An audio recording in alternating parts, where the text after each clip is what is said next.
Good evening, everybody, and welcome to the Covington's special joint session with the City Council and our Planning Commission. With that, in compliance with state law, City Council special and regular meetings are being held in a hybrid format with in-person, telephonic, and virtual options for public viewing and participation.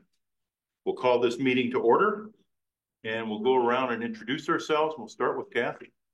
I'm Kathy. Most of you know me. I hang around a lot. Can't get rid of me yet. I've been on the Planning Commission for, I don't know, this many years, and CEDAS for this many years. I love a good meeting. Happy to be here. Thanks for being here. I'm Murray Williams. I'm a member of the Planning Commission. Been on the Planning Commission for about 6.5 years now. I think 6 or 6.5 years now. So, yeah. Thanks for being here. Thank you. Joseph Momo, Council. Jennifer Harcher, Housing Council. Stephanie Hunziker, Planning Commission. This is my second meeting. Very exciting. Oh, nice. Thanks for being Yeah, here. welcome. Sean Smith, I'm on the council. Jeff Wagner, your Mayor of Covington. David Cottle, Planning Commission for on and off, probably 6 years total. So Thanks for being here, David. Beth Porter, City Council. Kenner Aronson, Planning Commission. Thanks for being here, Ken. Debbie Hartshot, Council. Selena Lyons, Community Development Director. Regan Boley, City Manager. Krista Bates, City Clerk. Great. Thank you all for being here tonight. We have 2 items for discussion tonight. Did I miss anybody online? Oh, yeah, I'll take a minute. I believe Daphne Hernandez, our Associate Planner, is also online. Casey Bradfield with Burke, she's our consultant that really just keeps us afloat. She is also on the line. I think Susanna will be also joining us. She's our Assistant Planner. Casey and Daphne will really be part of the second half. Okay. So, yeah. Perfect. Thank you. Thank you. We have 2 items for discussion tonight, the work plan and housing, and I will turn it over to David. Are you kicking it off? Yeah, let me get the slide deck up here from. while she's bringing that up, good evening, Mayor and City Council. On behalf of the Planning Commission and our dedicated staff, we extend a warm welcome to each of you for tonight's joint study session dedicated to the 2024 Planning Commission work plan.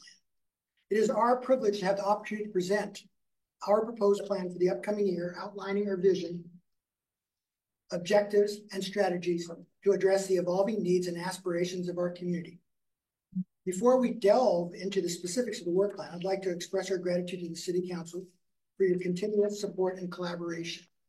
Together, we have the opportunity to make meaningful progress towards building a vibrant, resilient, and equitable city for generations to come, achieving a thriving community for all.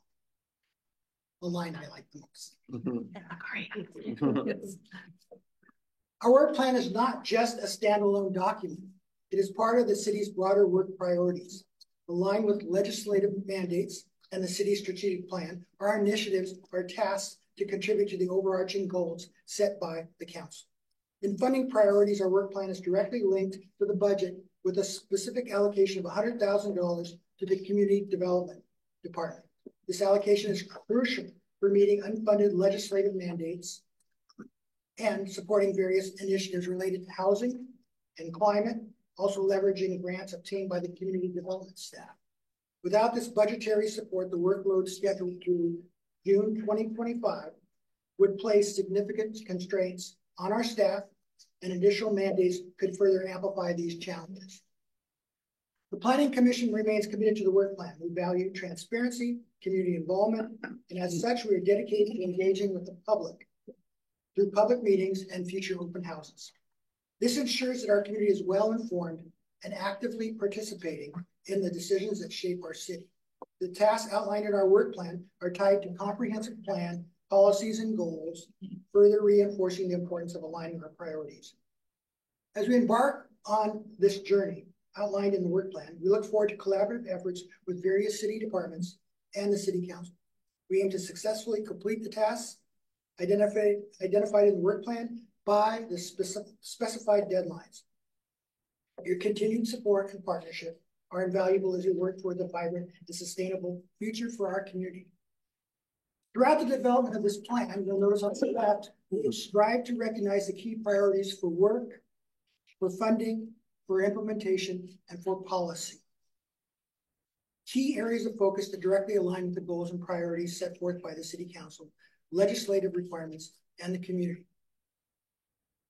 On the right-hand side, you're going to see our agenda includes what we hope to achieve tonight with the Planning Commission action. And you'll see the elements that we have for the Planning Commission action on the slide. And also, we have our presentation section, which will really identify the how and the 5 W's for who, what, when, where, and why for our planned work and activities. We're eager to walk through this agenda with you and to address any questions or concerns you may have. I want to take a moment to discuss the current composition of the Planning Commission and how it relates to the upcoming themes and milestones. As we look ahead, there are 4 key points that stand out. Upcoming reappointments in 2025 is the first one. We'll note by 2025 that a significant portion of the Planning Commission will be up for reappointment. Strategic plan achievement in 2027. By 2027, many of the goals of the strategic plan will be achieved. Membership. Over the past year, we've experienced changes in our commission membership. New individuals have joined, bringing fresh perspective and ideas to the table. This infusion of new voices and ideas is essential for ensuring a diverse and an inclusive approach to local governance. And the last one is knowledge sharing and transition. We recognize the importance of institutional memory. Those with tenure on the commission are actively engaged in sharing their knowledge and history. This collaborative effort ensures a smooth transition and allows us to build on the successes of the past while adapting to the evolving landscape. Perfect, thanks. So the Planning Commission's work plan for 2024 is categorized into these 4 major areas. The first one is legislative requirements, which addresses activities aimed at updating the zoning code or comprehensive plan elements in response to any state legislative decisions, and ensuring that our city remains in sync with state regulations. The second one is the heart of our work plan. We'll say it's going to be what we're spending most of our time on over the next year or so. And it's essential to the 2024 comprehensive plan update. So the comprehensive plan is the blueprint for our city's future and the #1 priority for 2024. And while we look at it as a full document, it's actually broken down into many steps that the commission's been working on since before I got here, starting in 2022. The third one is general code and department requested updates. So this category addresses the activities necessary to support other high or medium priority city department work plans and programs. It's a catch-all for any code amendments that may be necessary to add as the year progresses. And then the last one on the right is industry requests, and these generally come from the master builders. So the city keeps a list of these items and work them into the other code updates if they're feasible. That's the key piece here. It's loud and clear for a lot of their requests.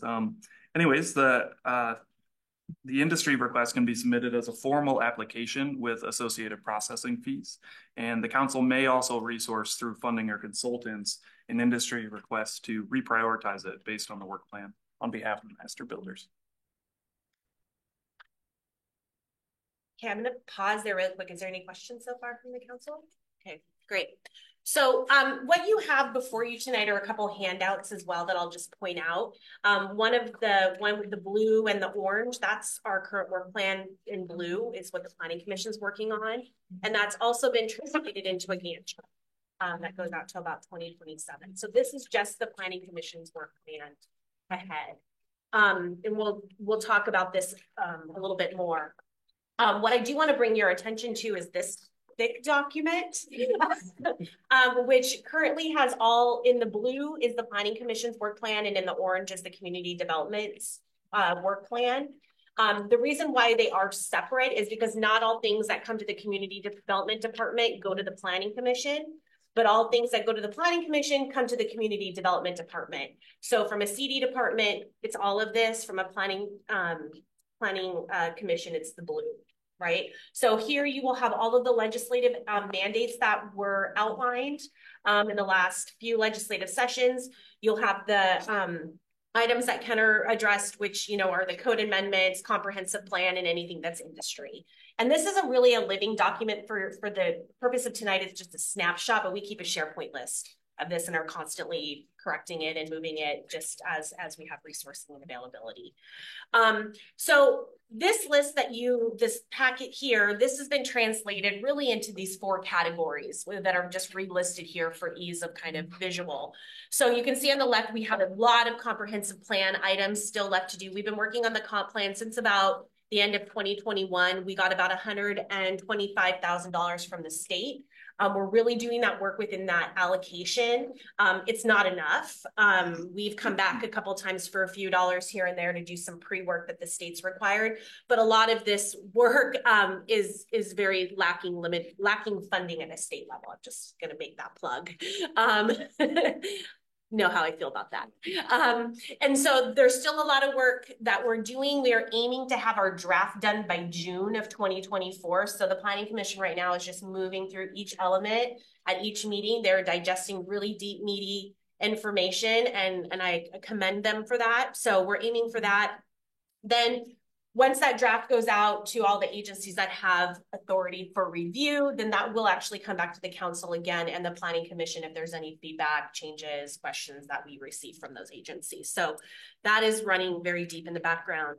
The housing section here, you've heard me talk a lot about just the various regulations that are bestowed upon the various cities in King County and actually the state. So you'll see here, those are listed. Many of these have deadlines of June of 2025. So there's a lot of overlap, and you can see that in the Gantt chart of the work that's ahead. Really, the work in the comp plan is setting up the foundation for that effort. So we're hopeful that we can kind of move that through and meet those various deadlines.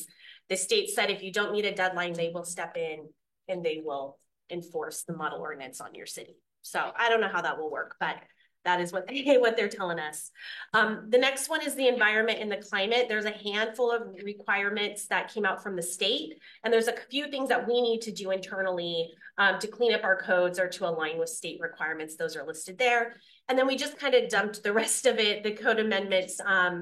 There's various implementing policy actions, you know, like we adopted a Parks Pros plan. There's a lot of code updates that are part of that we really need to thread the needle through all the way to make that plan come to fruition. There's some things in the housing elements, the climate. There's some work that Public Works is doing that we also will need to thread through our code before the Planning Commission. And then the battery energy storage system was added by the council at the last summit. So here is just another snapshot of the Gantt chart. I guess I would just pause and see if there's any reaction to how this looks from the council's perspective. I know from staff and Planning Commission, we all gasped a little bit. I will say that, you know, we're going to move through. We're going to kind of take a bite of the apple in each step of the way, and, you know, be as transparent and honest about any kind of resource needing that we might need from the council to get these requirements across the finish line. Go ahead. No, the only thing I wanted a reaction, looks like a lot of stuff is front loaded. It looks like more than half is to be done by fourth quarter. Yep. Well, yeah. So yeah, I mean, we're already first quarter of 2024. So anyway. It is it's very heavy front loaded. And I think Regan has shared with you, and we had shared with our legislators, that there was a big concern about the access to resources in general. So even if cities needed and wanted consultant help, all the cities in the state are up against the same issue. So we were asking them for some phasing, which didn't make it very, very far, at least on population, or could we see what bigger cities are doing and we could copy that?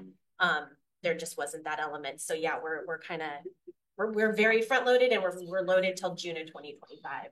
Yeah. All I gotta say is there's a quote by Earl Nightingale, 1989 is when he died, way back. He said, all you need is the plan, the roadmap, and the courage to press on to your destination. And that's what I feel the Planning Commission and the staff and Burke Consulting is doing. We're trying to proceed to that end destination. Yep, I agree with that. Thank you. Couple things I just wanted to point out. the chair pointed out that the council allocated us about $100,000 in this last budget, which is really great. That was a kind of a guesstimate, not knowing how many of these mandates are going to be unfunded. At the time of budget, all of them were, but slowly grants are coming out and we are competing for those to get the work done. I will continue to say the grants never cover the full cost. They maybe cover the consultant cost. They are not covering staff time cost. So here you can see what we've done so far. That 62,500 is actually the second half of the periodic grant. So that's what we're using here through, oh, that should actually say December of 2024, apologies. And then we went out, we did receive a $50,000 housing grant. That has a deadline of June 2025. The climate grant, they stated to the mayor that we were going to get $500,000. Since then, cities have learned that that money is not guaranteed, and it is in fact tied to biennium state budgets. So I've asked that I said, can you send an updated letter to my mayor? So what? So we however planned is if we're going to get $500,000, and I'll talk a little bit more about where we're going to spend that money here shortly. But we're going to compete for it. We are on the phone with Commerce. They know me and my team by name and face because we are pushy and pushy and pushy. So we were able to get money, and in fact, they came back and said we can give you a little bit more this biennium. So we're just stop calling us. I think there's definitely an asterisk next to my name. And then we did ask for council budget allocation for that 100,000. We're going to take 30,000 of that allocation and put it towards the riparian management zone requirements that are due at the end of the year, which was also news to us. So that's the Planning Commission's work plan. I've got a few slides on the CD work plan that I'm going to go through quickly. But I want to pause here and give space for the Planning Commission work plan because that's really what we're here for. If there's any questions. And that's everything that's here in the blue. Everything that's in the blue and on the Gantt chart. Mm-hmm. So what, with many items that are on this sheet, I know some of them say not until second quarter of 25, some until 2026. I know that you're very good, but what resources do you need to be able to accomplish it at those dates? Yeah, that's the question, Mayor. I think the financial aspect was a good start for us, that $100,000, because like I said, I could peel 30,000 off quickly and we can get Burke working on Burke and our other consultants. And we're using as many of our in-house consultant teams as well, because we've got a lot of consulting contracts. So my plan and my goal was to kind of, take a bite of the apple at each turn and really just be as transparent with my boss, the city manager, and the council about any kind of resource needs if we start to feel pinched. I think going out for the grants is really great. That is a lift in and of itself. We actually paid Burke to do those forms for us because it's a pretty competitive aspect. And they tend to all be due at the same time, which is crazy. So I don't really have a full answer to that question other than I'm probably hyperly aware of that. I want to make sure that we're not, burning the flame out of our staff as well. And that, we're making sure that we're hitting those targets that the state's asking us to do. The wonderful thing that I think in realizing when we talk about the housing codes is that Covington really is already doing a lot of that work, right? When we start to kind of crosswalk what the state's requirement is and what cities have to do, and the meetings I sit in, I'm not feeling the same amount of struggles. It's really the tactical work of like getting in, doing the red lines, bringing the public along, and then going through the process, the formal legislative process, which takes time. So those are kind of some of the things that probably weigh on me the most. Thank you. Yeah. Other.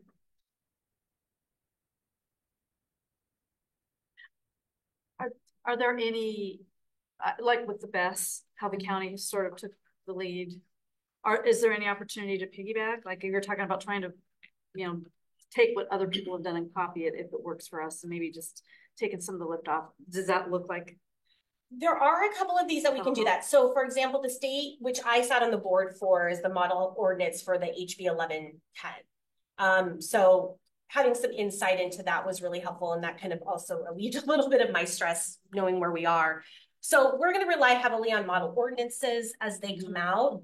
The hard part about that with some of these housing requirements is that the state is behind in providing those, right? As we learned, even with our housing allocations, right? When we were talking earlier last year about our housing allocations and our growth allocations, we were waiting on the state for a lot of things. So I think the state was a year or two behind when the bill actually passed to give us the allocation. So we will be transparent and pushing to at least have that ability to have the model ordinance. Those are things I communicate to Regan that I then communicate to our legislative lobbyists, like, hey, let's be real about this.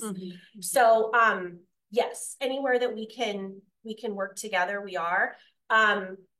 We are also kind of reaching out to our friends in Kent, Maple Valley, Renton, Black Diamond, Enumclaw, kind of us in the South King County area to also say, hey, where can we be aligned in this work? So yeah, you're going to see a lot of that kind of cut and paste, I think, from our neighbors, which is great. We will also keep Covington in mind in those perspectives. But that also provides a benefit that when you move from a Covington to a Maple Valley to a Kent, the expectations of the industry are also leveled at that point too. So yes, the short answer is yes, we are looking for these opportunities.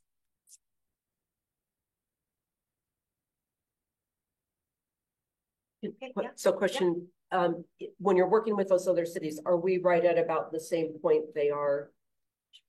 Yeah, Kent obviously is much further. They've got a larger group of folks. Maple Valley is maybe ahead of us in the comp plan, but probably behind us in some of the housing work. I know talking with Black Diamond, they're really behind most of us, so we're trying to support them. And then some cities like Enumclaw and Issaquah, they've done some work on like ADUs and accessory dwelling units and stuff like that. So we're kind of all, trying to make sure that we're supporting each other as well. Okay. But yeah, we're about in the middle. I provide a lot of input and insight to the other cities as well. Yeah. Thank you. Yeah.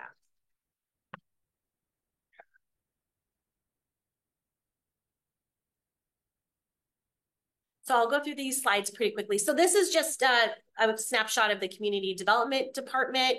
We've got 5 divisions. We support various groups such as the Planning Commission, the Equity Commission. Daphne sits on the SCIP board, and we are now part of the King County Historic Preservation group as well.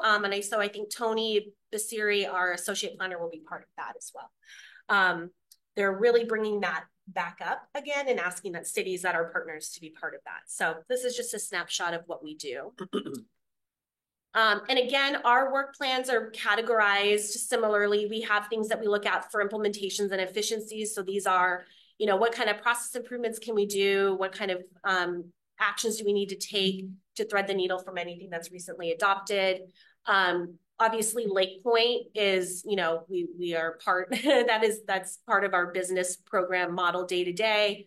Citywide strategic plan priorities, you'll see those are in the CD work plan, the ones that the council has. So we've embedded those, and those that go to the Planning Commission are also listed. And then obviously the work plan, the Planning Commission's overall work plan. So these are some of the key tasks that we see in the CD work plan listed here.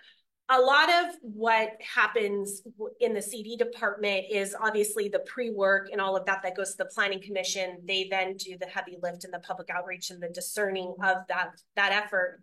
But once a code or policy is adopted, there's a whole list of other things that have to happen. We have to update applications, we have to update web pages, there might be fees associated. So we want to make sure that we're threading the needle through a lot of these.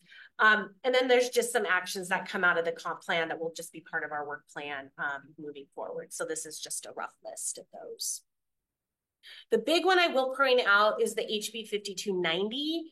This is a requirement that cities by the end of 2024 have to have a consolidated permit process. The state went in and also changed the timelines by which cities have to review projects within the their purview. So those are some things that we're going to be working on right now. This is an unfunded mandate. And I've asked master builders if they're willing to put any money on the table for this. You know, that conversation fell flat. And so on the CD side, we are working internally to kind of figure out how we're gonna land that. So if I do come back with any type of resource need, that could be it. I don't know if that'll be technology. I don't think it'll be people per se, but it might be just better use of our technology and our processes. What was that? A little bit of AI. A little bit of AI. Yep. How can we use our technology? I'm going to go through these pretty quick because I want to leave room for housing. But these last 3 slides really just kind of are another visual showing everything that comes out of the work that we're doing. So this snapshot here of the comp plan, you know, we adopt all these elements, but out of these elements drives the work, right? So you can kind of see we've categorized that, and I can send these out to the council if they're interested. And then out of the housing elements, right, we've got the various requirements that came down from the state. So again, those are all listed here. We did receive the $50,000 grant. That money is technically only for HB 1110. All the other housing requirements are unfunded currently. We are going to do our best to work in as many of those as we can into that 50,000, but knowing that 1110 is the main one. But it will touch everything. It's going to open up our tree code. It's going to open up our stormwater codes. It's going to reach across all how we do business in development. The climate grant, this one's actually really exciting. That $50,000, we put together an internal city team and consultant team, and we're hoping to drive out 4 big projects of this. One is the non-motorized transportation plan. We'll find a cooler name for that, but that's something that has been on the council's agenda and strategic priorities for a long time. So we're going to be working with Public Works and Parks and our consultants to finally lay out, like, what's our walking plans? What's our wayfinding? What is all that great stuff that goes into Covington? A public tree assessment. We talked a little bit about this at the summit. Again, that's just getting really clear on our assets around public trees and canopy. There is a requirement, a shall in the state legislation that we have to start thinking about vehicle miles traveled and greenhouse gas emissions. So what type of policies, goals, code regulations are we going to have to start putting on development? The cool thing about some of this is that the energy code in the state's already taking care of a lot of that, but there'll be some work for us at the commission level. And then looking at really an opportunity at our downtown streetscape. We have huge heat islands in our downtown. And we don't have a lot of regulations around landscaping or betterment of those parking areas. And so this will give us some funds to be able to go in and maybe do that code work necessary. And then capital improvements. This comes out of the capital element, obviously updating our impact fees and then keeping our design and construction standards up to date. I went through those very quickly, but if there's any questions, I can entertain them. So Selena, just based on your experience, do you feel that there may be some, like on occasion, we have a developer that comes in and wants to have a code change and has to go through that whole process, which can be very time consuming, especially when we've just changed the code. Do you anticipate any of those types of things coming up in the next year or two that would then add an additional burden, and how would we handle that? I don't anticipate that happening because for years and decades, we tell them to come in and apply and they don't. Part of the reason why they don't is they don't want to expend the money and not get what they want out of it, right? So no, I don't anticipate any of them coming in and doing that unless they're really confident or they've lobbied the council ideally before that. If I could just add that that's one of the reasons some developers or property owners have approached council so that you'll add it to the agenda, then we pay for it and not them. And not them. Yeah. The area of work plan in that same vein where I do see work coming up is Lake Point. I do anticipate them maybe coming in for some major amendments. They do have one minor amendment in. I do see more of that occurring. Timeline? No idea. Okay. Thanks. Yeah. Now that we're in that agreement and we're working through it and they've got projects in, there's a lot of things that are becoming daylighted. Right. That maybe I would say are not aligned with maybe where we were originally with the original developer and then the new developer. Yeah, and I guess I mean, that's one of the things that I keep thinking about, like,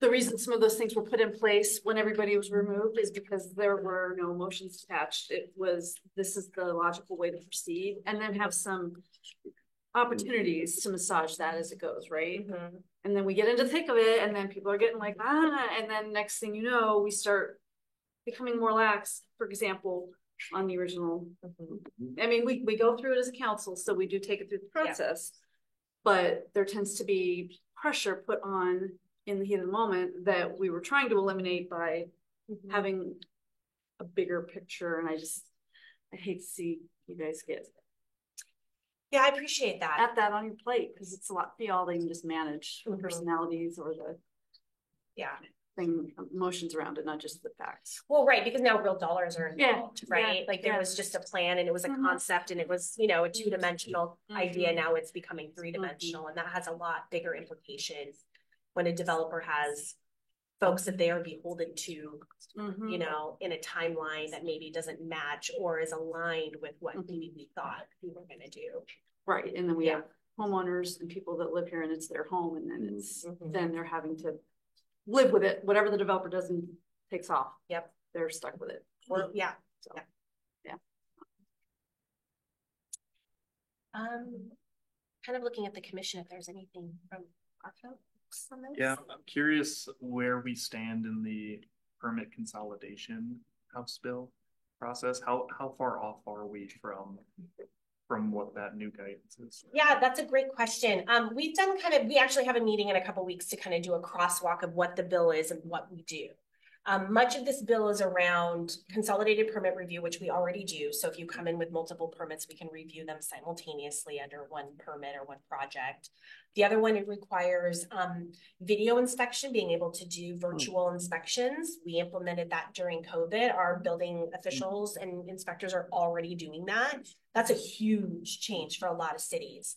100% electronic submittals. We did that way before COVID. So like that again is a huge, some cities are still paper, right?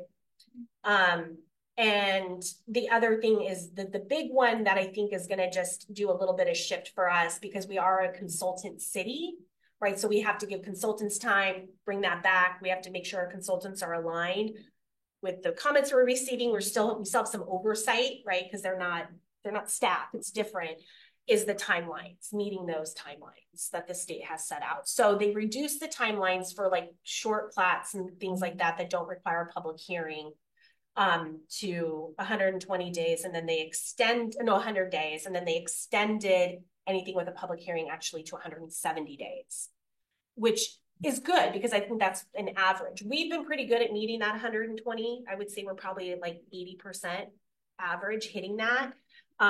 The developers don't like that the 170 was happening. So right now I'm getting a lot of pressure of like, is that going to be your floor or your ceiling? Right? And you're like, that you want something different, go lobby for something different. Like that's my word. So unless I hear anything different, that's what I'm saying. Just to preserve that timeline for staff. Yeah. So I don't think we're that far off. But again, it goes back to making our technology work for us. How can we be smarter? So Selena, on those new deadlines, what's the target that the state put out? Is it 80% shall be met within this time? Well, yeah, they don't have like a percentage. That what we have to do those first few years is track those percentage. So we have to make everything daylighted and transparent. So we have to issue a report every year, which we can do from our permitting process, but then it's making sure our permitting process, like the input in is actual, right? So that the output matches. So those are, when I talk about technology needs, those are some things that we might be expending some funds on to make sure that we're collecting the data we need to be able to measure the output, because we're not set up that way yet. Okay. Yeah. Good. Thanks. Okay. All right. I'm going to just move on to the next topic, if that's okay, Mayor. So the other item that we had on our agenda tonight was the housing, an update on housing. Let me get this set up here. Casey at Burke is going to lead this discussion, but just kind of a quick introduction. We had come to the council, was it summer? I can't remember when we were last here to talk about housing. I know I talked about it a couple of times at our summit and other situations, but their first phase was a housing needs assessment 1, where it was really what is our current state in Covington? What does our housing allocation look like? As we were going through this process, Commerce provided additional guidance where we had to expand what we were studying. So one of that was our allocations. So we have a growth allocation of about 4,300 some households. We have to be hitting marks in different income brackets. Casey will talk a little bit about that. Then the Commerce came back and said, okay, well, that's great. Now you have to do a land capacity study to show you can even meet that. So do you have enough land within Covington to meet those numbers? And if you don't, you might have to rezone. And so we completed that. The Planning Commission completed that work last year in November. So we just want to present those findings tonight. So I'm going to hand this over to Casey. Thanks, Selena, for that. Yep. Yep. Thank you for that introduction, and thank you all for having me here tonight. We did a lot of analysis for the housing element to comply with the new state guidance and to inform the city's planning process. And I'm going to try to give you a really high-level synopsis of the highlights. And I know you guys have seen this information before, but just to review, a lot of these new requirements came out of House Bill 1220, which was adopted in 2021. They include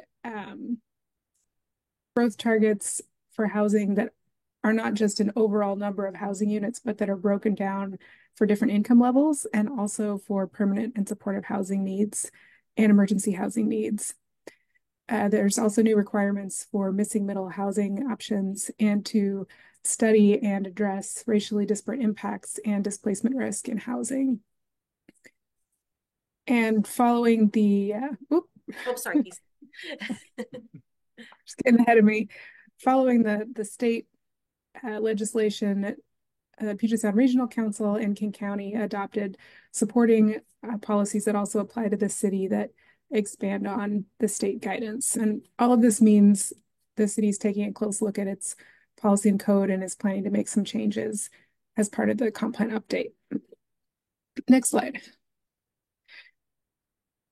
So this slide has a figure on it that shows the city's growth targets. And if you look at each of the bars, they represent an income bracket. So there's a growth target for each income bracket. And your target is the orange color and the green color. And then the blue is the housing units that already exist in the city. So you can see that a lot of the growth that the city is expected to need in the next 20 years is happening at two ends of the income spectrum, housing that can accommodate people who are earning less than 50% of area median income, or who are earning on the higher end of the spectrum. So that would be a significant change for the city's housing stock. I also want to mention that when we're talking about area median income, that does refer to the AMI for the Seattle Bellevue area, and there are a lot of people with high incomes in this area. So just for a frame of reference, someone who's making 50% AMI is making a little less than $50,000 a year, and someone who's making 30% AMI is making a little bit less than $30,000 a year. Next slide. So where are we at in the process? We have done a lot of work. We've been working on the plan update. We've done all this analysis, and we now have a draft housing element that we've reviewed with the Planning Commission, and we're working on proposed code updates. Next slide. All of the analysis that we've done for the housing element is glommed together in a housing element technical appendix that has three main parts. The first part is the phase 2 housing needs assessment. Second part is a memo summarizing our land capacity analysis. And the third part is a memo summarizing our adequate provisions analysis. You guys have already seen a presentation on the first phase of the housing analysis that we did. We updated that based on Planning Commission requests to use the most recent census data. And although that changed the numbers a little bit. It didn't change our overall findings. We also did some additional pieces of analysis that you haven't seen before, including racially disparate impacts analysis and displacement risk analysis that I'll touch on briefly. Next slide. So big picture, overall, what we found in the housing needs assessment is that Covington needs an increased variety of housing types to serve all of its community members, people of different ages, people with disabilities, and people with lower incomes. There's also a need to monitor and address displacement risk and to reduce disparities in housing. And I would just say that the need for increased housing affordability is not just because of the growth targets, it's also because of existing conditions in the city. For instance, 1 in 5 households in Covington is currently cost burdened, which means they're spending more than a third of their income on housing, roughly. Next slide.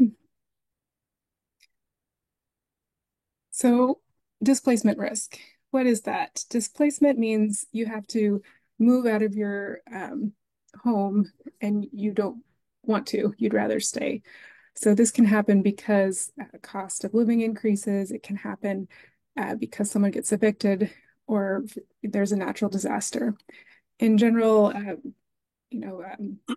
cities try and reduce displacement risk. And we can look at what that risk is like in Covington using some tools that have been published by Commerce and the Puget Sound Regional Council. They have some publicly available online mapping tools that show Covington has low to moderate risk. And we've also talked with city staff about sort of on the ground knowledge about what's happening in the community. And there are some concerns that as there's more interest in redevelopment with middle housing and some of the older residential neighborhoods, there could increase pressures for displacement. So the main takeaway here is that right now, displacement is not a high risk issue in Covington, but it is something that the city wants to monitor and get ahead of in coordination with the local jurisdictions. Next slide. Hey, Casey, this is Kenner. I've got a question on that one. Do we have the displacement risk broken down by age bracket as well? So you specifically mentioned, older people being at higher risk. Do we know what Covington's specific age bracket is for displacement? I don't know if we have the displacement risk data broken out by different ages. I would have to follow up and get back to you on that. All right. Okay. That's interesting.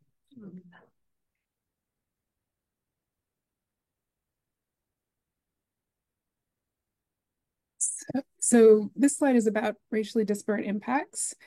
And this was an important thing to study as part of our housing work.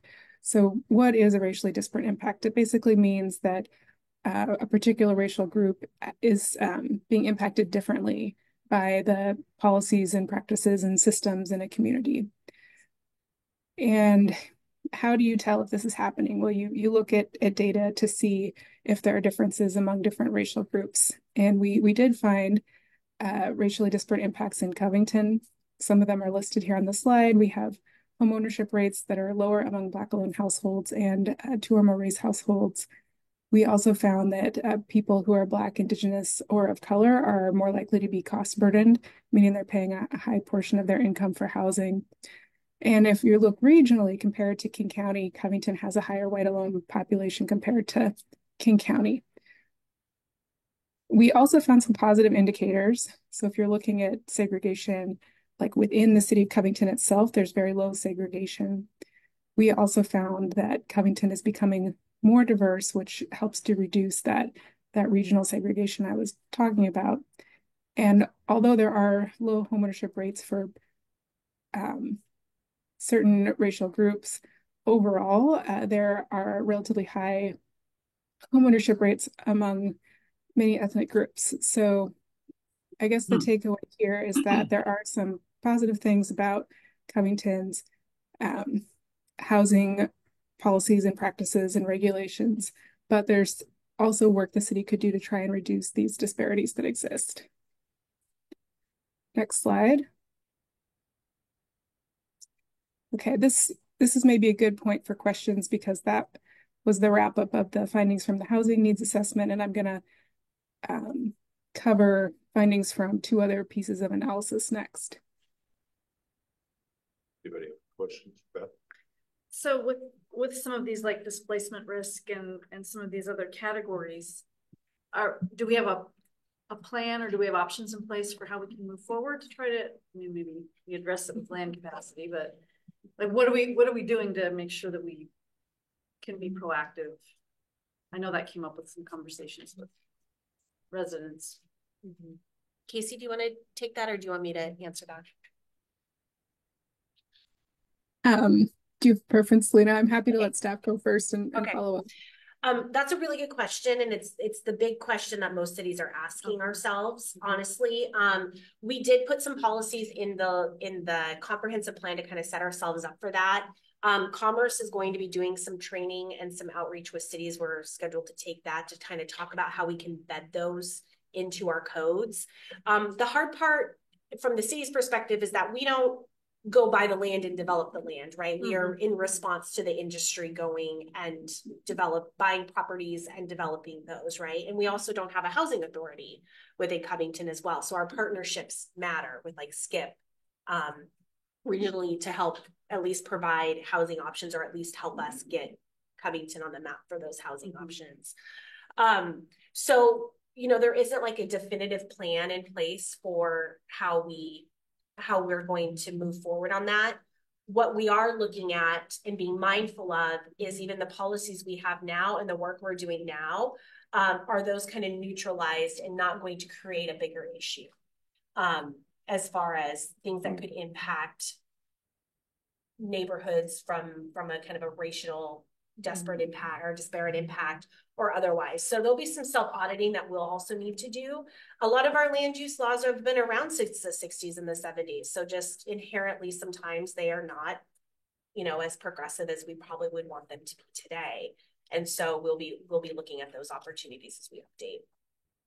Okay, because that seems to be the logical thing is we need to change it and, you know, be darned, like if that's what it's coming from the top down.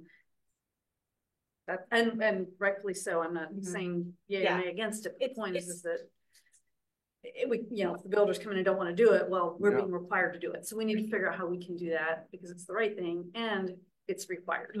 And how can we do that and help them through that, not just say here. I mean, shutting them down. Right. How do we make it feasible and to get the results that we want? Right. Yeah, I think there's going to be more to come and more discussion on that. Definitely on these last 2 topics.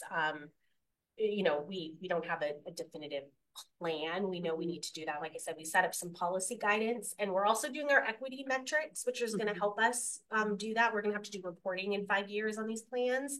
So there's some accountability to ourselves in this process as well to make sure that we're hitting those marks. And I think the council's been very supportive of that. You know, the feedback I've gotten to date.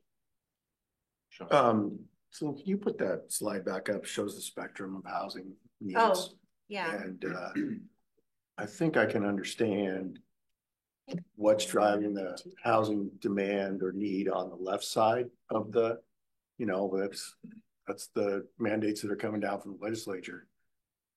What's telling us we have to build housing 120% of where is that coming from? Why do we have to do that? Why? Well, that's the above market rate. So this was the but that's not a mandate. No, none of these are really mandates, right? So Commerce has come out and said, these are targets for you to hit. Right. And we're going to see if our policies are hitting these targets in that first 5 years, and then we'll address that. Cities are very concerned about the 0 to 30. And I think I've talked about some cities have been like, we're not, thank you for the information, but you know, we're not going there. How is that possible if they shift their mandate? Because you don't control the outcome. It's a target, not a mandate. Because you don't control the cost. The city doesn't get to tell someone what it costs for them to provide. So what good is 1110 then? So there's bills that require cities to have certain land use planning in place. Right. So it's just what happens on ground may be different, right? A developer may not come in and develop that in your community, but you have to be planning for it. Right. So a good example of that's the 1220 bill. we've adopted interim zoning that says you can bring permanent supportive here. You can come and build your affordable housing here. We've got a multifamily tax exemption. Right. We are welcoming you here. Whether they come here, whether that actually happens is a different story, right? And that's part of what we were working on this last year of saying, well, it's not happening in Covington yet, right?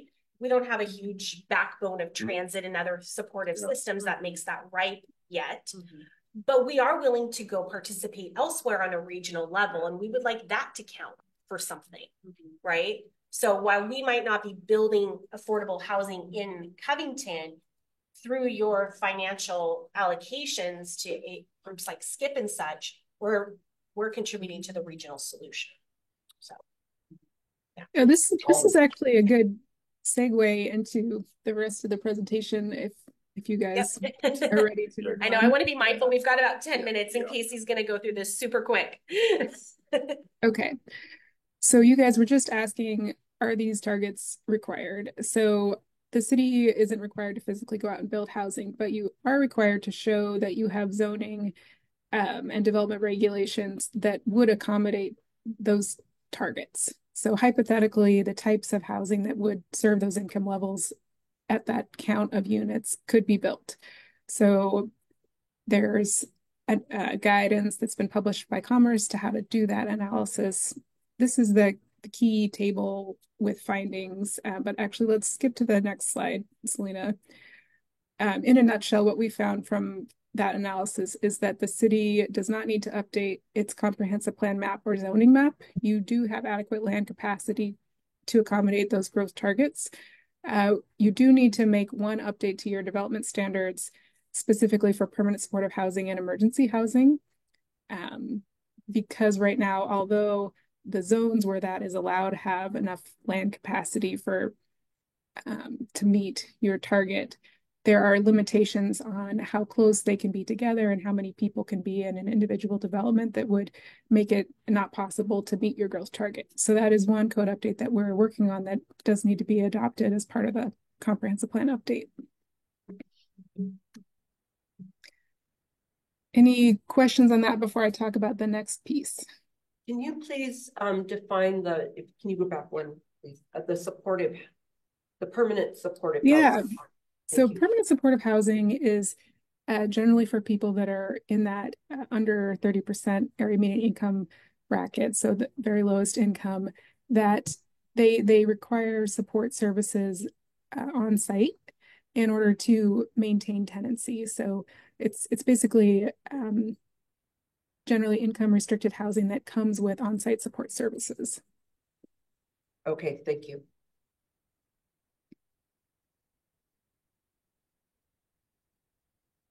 So the land capacity analysis that we did looked at, based on your zoning, does the city have room for this growth? We then did a second piece, which said, how likely is it that that growth would actually happen? How likely is it that we would see the types of housing that would meet your growth targets at the different income levels based on the types of development that the city's seen recently? And are there any changes that could be made to the city's regulations and local funding options that could help reduce barriers to development that could meet housing needs? So again, there was a Commerce method that we followed for this process. We also interviewed a few developers that have recently built multifamily projects in Covington. And Selena, could you skip ahead to the slide after? Yep, next one. Yep. And these are the main takeaways from our analysis. We found that there are some barriers for producing housing that serves folks that are earning less than 50% AMI. Otherwise, we thought that the city was doing okay producing other types of housing that would meet your targets, but the area to really focus on to try and encourage more affordable housing that could meet those projected housing needs in the city are development standards and funding tools targeted at affordable housing. And we came up with some priority recommendations for this. One of them is updating the city's existing MFDE program to be more supportive of affordable housing. Another one is updating the downtown code to improve project feasibility and development potential, which I think is something that was already on the city's work plan, but could also support housing for people that are earning lower incomes.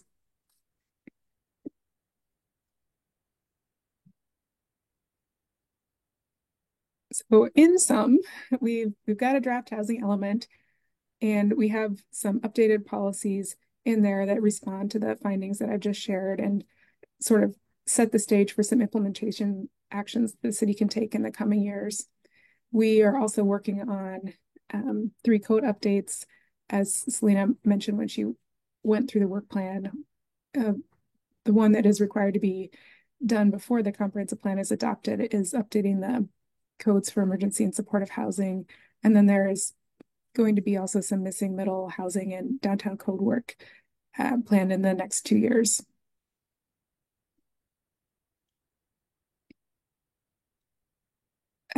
Next steps, we are thankful to the Planning Commission for working with us to develop the current draft housing element.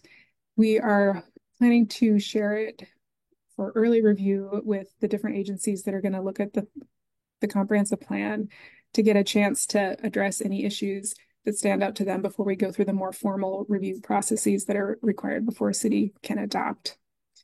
And I think Selena mentioned earlier, obviously the city council would have a chance to review and comment on the final version before any adoption took place. Any questions? We have a few minutes. Yes. If I understood you correctly, I think you may have said this. If developers are coming in and let's just say building 100% AMI, does that force us to then change our zoning 5 years later, 10 years later, because now we are so far below the mark on the other extremes? Maybe, okay. Potentially. And then my other question is, I assume, but have to ask if there's legislative or other incentives for developers to build low income. So it's not just us holding this. Yes, there is.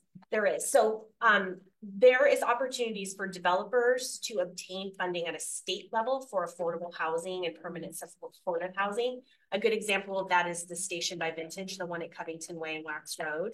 They're an 80% AMI development. We were not part of that. They did not apply for a multifamily tax exemption from us. They work directly with the state to get that type of funding. So developers don't necessarily need the city to build affordable housing. There is other avenues that they can obtain funding. But we also have the multifamily tax exemption, which is another tool in the toolbox that developers can utilize. And they can stack those. They can get state funding and an MFTE. And then there's other agencies, you know, that like folks that generally build that type of housing, that's their business model for the most part. So those folks are pretty savvy in knowing how to get that funding. You're not going to get 100% AMI or an basic industry developer dipping into that unless they're forced to, or, you know, they're changing their own business model. But there's generally a collective of those developers that do. Is there anything to differentiate affordable housing for purchase versus for rent? We don't control whether people buy or sell. I mean, the city. Right. I'm not sure if there's an opportunity for developers for purchase, like if they built affordable townhomes to then sell versus apartments. Yeah. So what we've learned in that regard is that that's a bank. That's a banking situation. So the bank and the funding and the lending and the loaning will come down to whether the developer will sell those for profit or they will be rentals. So for example, we've got a townhome project that's in, they could not get funding for those to be sold. So they are starting out as rentals. They will own those homes. They will rent them out until such time they can readjust their loan from the bank to then make them fee simple for a sale. Or somebody comes in and buys it and it's still a rental. Exactly. Yeah. Exactly. All right. That. Yeah. I don't mean to cut it short, No, but it is 7 o'clock. So I know. thank you all very much. Thank you for being online to give the update. So thank you all very much. This study session is adjourned. Thank you.